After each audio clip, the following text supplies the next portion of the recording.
નમસ્કાર, દૂરદર્શન સમાચારમાં આપનું સ્વાગત છે. જોઈએ અત્યાર સુધીના સમાચાર.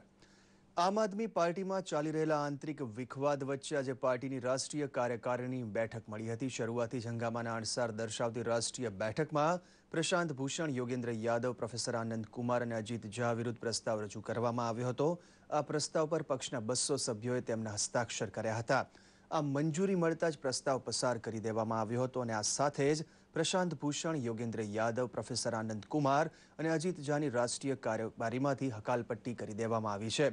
પ્રશાંત ભૂષણે પહેલાથી જ દેખાવો નક્કી હોવાના અને અમારી વાત સાંભળવામાં ન આવી હોવાના આક્ષેપો કર્યા હતા, તેમજ લોકશાહીની હત્યા કરવામાં આવી હોવાનો પણ આક્ષેપ મૂક્યો હતો.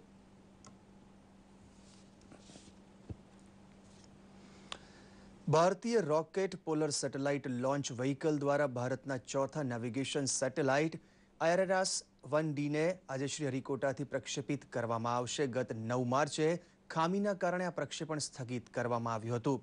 દેશના 7 સેટેલાઇટમાં સામેલ IRNSSની સમય અવધિ 10 વર્ષની છે. આ પહેલા 3 સેટેલાઇટ પ્રક્ષેપિત કરવામાં આવ્યા હતા અને આ વર્ષે હજુ 2 નેવિગેશન સેટેલાઇટ પ્રક્ષેપિત કરવામાં આવશે.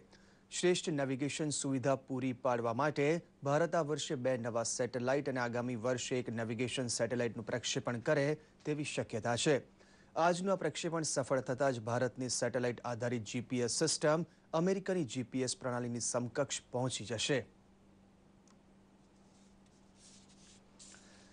ગુજરાતની મહાનગરપાલિકાઓ અને પાલિકાઓમાં જનસુખાકારીના ઉપયોગી વિકાસ કામો માટે 454 કરોડ રૂપિયા મુખ્યમંત્રી શ્રીમતી આનંદીબેન પટેલે મંજૂર કર્યા છે. અમદાવાદ મહાનગરપાલિકાના વરસાદી પાણીના નિકાલ માટે ડી-વોટરિંગના રૂપિયા 150 કરોડના કામો, નગરજનોને નર્મદાનું પીવાનું વધારાનું પાણી પૂરું પાડવા 95 કરોડના કાર્યો તથા 500 MLD ક્ષમતાનો નવો હેડ રેગ્યુલેટરને મંજૂરી આપી છે. એ જ રીતે જામનગર મહાનગરપાલિકા માટે ભૂગર્ભ ગટર યોજના માટે રૂપિયા 116 કરોડ, રેલવે ઓવરબ્રિજ અંડરબ્રિજ નિર્માણ માટે રૂપિયા 34.50 કરોડ મંજૂર કર્યા છે. આ ઉપરાંત વિવિધ નગરપાલિકાઓ માટે પણ વિવિધ વિકાસ કામો મંજૂર કરાયા હોવાની માહિતી ખાતાની યાદીમાં જણાવાયું છે.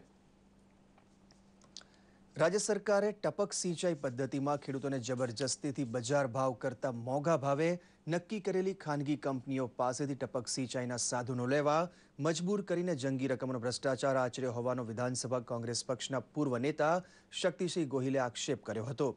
આ આક્ષેપને નકારી કાઢતા ઉર્જા મંત્રી સૌરભભાઈ પટેલે જણાવ્યું હતું કે એવી કોઈ ફરિયાદ તેમને મળી નથી અને ખેડૂતો ખુશ છે.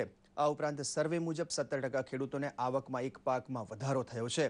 ટપક સિંચાઈ માટે 63 કંપનીઓ પેનલમાં છે અને ખેડૂતો ઈચ્છે તેની પાસેથી ટપક સિંચાઈના સાધનો લઈ શકે છે. આજે ચૈત્ર સુદ 9મી એટલે કે મર્યાદા પુરુષોત્તમ ભગવાન શ્રી રામનો જન્મદિવસ છે. આજે સવારથી જ ભક્તજનો ભગવાન રામના મંદિરોએ મોટી સંખ્યામાં દર્શનાર્થે ઉમટ્યા હતા અને બપોરે 12 વાગે ભારે હર્ષોલ્લાસથી ભગવાનના જન્મોત્સવને ઠેર ઠેર રામ મંદિરોમાં ભક્તજનોએ ઉજવ્યો હતો તથા ભગવાનની મહાઆરતી કરી હતી. અમદાવાદ સહિત સમગ્ર રાજ્યમાં રામનવમી નિમિત્તે સ્વૈચ્છિક સંસ્થાઓ અને મંદિરોમાં મેડિકલ કેમ્પ તથા મહાપ્રસાદનું પણ આયોજન કરવામાં આવ્યું હતું.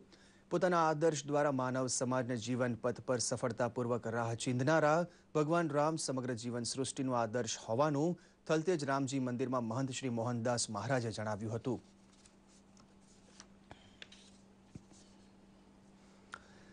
મર્યાદા પુરુષોત્તમ ભગવાન રામની જયંતિ રામનવમીની દેશભરમાં શ્રદ્ધા તથા ઉત્સાહપૂર્વક ઉજવણી થઈ રહી છે.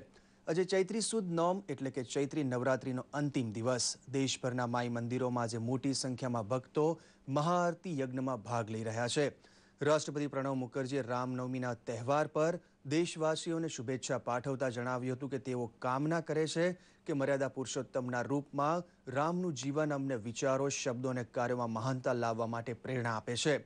ઉપરાષ્ટ્રપતિ હામિદ અંસારી તથા પ્રધાનમંત્રી શ્રી નરેન્દ્ર મોદીએ પણ દેશવાસીઓને રામનવમીની શુભેચ્છાઓ પાઠવી છે. તો આ સાથે જ આ બુલેટિન સમાપ્ત કરીએ છીએ. નમસ્કાર.